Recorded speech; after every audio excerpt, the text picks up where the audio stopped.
আমরা একটা নতুন অধ্যায়ে প্রবেশ করেছি। সবাই সবার নিজের থেকে যতটুকু সম্ভব হচ্ছে চেষ্টা করতেছে জিনিসটাকে প্রকাশ করা, স্বাধীনতাকে প্রকাশ করা। কার্টুন হচ্ছে এটা আরেকটা ওয়ে। এখন যেভাবে এখন দেশটা চলতেছে, অনেকে মনে করছে জিনিসটা হয়তো বা মানে স্থিতিশীল অবস্থায় নাই, বাট এটা অ্যাকচুয়ালি যেহেতু নতুন অধ্যায় শুরু হয়েছে, এটা আসলে ইট উইল টেক টাইম। সবারই অ্যাকচুয়ালি কন্ট্রিবিউশনের প্রয়োজন আছে।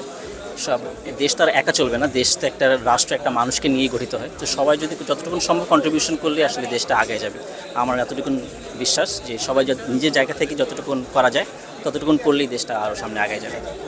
এইবার যে ঘটনাটা ঘটেছে এটা তো অবিশ্বাস্য, এবং ওই ঘটনার একজন ইতিহাসের সাক্ষী হতে পারে আমি খুবই গর্বিত।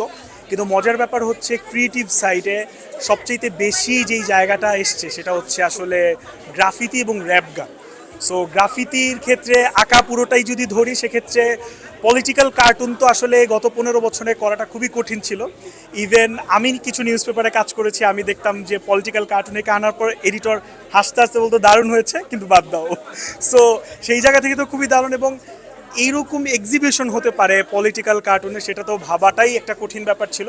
সো এটা হচ্ছে, এটা তো অনেক দারুণ ব্যাপার, এবং এখানে যখন এসেছি আমরা বন্ধুরা মিলে সেটাই আসলে আমাদের জন্য একটা ইতিহাসের সাক্ষী হওয়ার ব্যাপারটা হয়ে দাঁড়িয়েছে। সো আমার কাছে মনে হয় যে পলিটিক্যাল কার্টুন এবং ব্যঙ্গচিত্র এটা এই সংকটের মাধ্যমে জনপ্রিয় হয়ে উঠবে এবং আমাদের প্রতিবাদের একটা নতুন ভাষা হয়ে উঠবে।